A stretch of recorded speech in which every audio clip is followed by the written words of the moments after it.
وإني يا سيادة الرئيس أقف على عتبة دنياي لأستقبل أجل الله، فلن أختم حياتي بنفاق، ولن أبرز عنتريتي باجتراء، ولكني أقول كلمة موجزة للأمة كلها،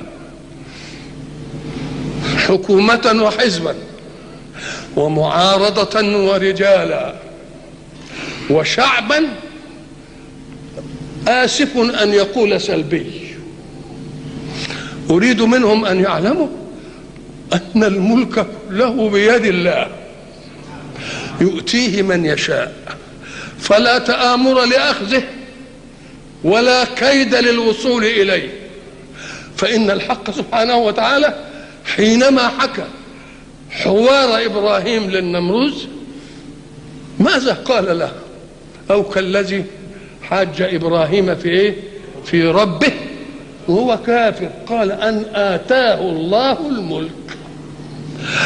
فالملك حين ينزله الله قال يؤتي الملك من يشاء، فلا تآمر على الله لملك ولا كيد على الله لحكم، لأنه لن يحكم أحد في ملك الله إلا بمراد الله.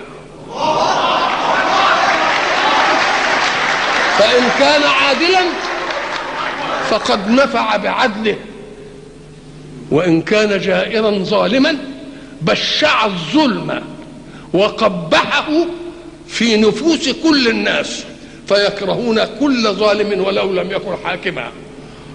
ولذلك أقول للقوم جميعا إننا والحمد لله قد تأكد لنا صدق الله في كلامه بما جاء من الأحداث. فكيف كنا نفسر قول الله ويمكرون ويمكر الله، وكيف كنا نفسر إنهم يكيدون كيدا ونكيد كيدا. الله يريد أن يثبت قيوميته على خلقه، فأنا أنصح كل من يجول برأسه أن يكون حاكما، أنصحه بأن لا تطلبه، بل يجب أن تطلب له.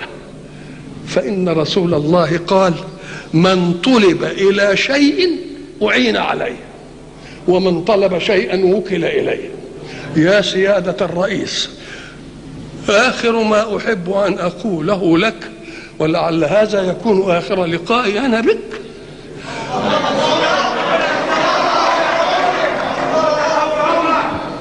إذا كنت قدرنا فليوفقك الله، وإذا كنا قدرك فليعنك الله على أن تتحمل.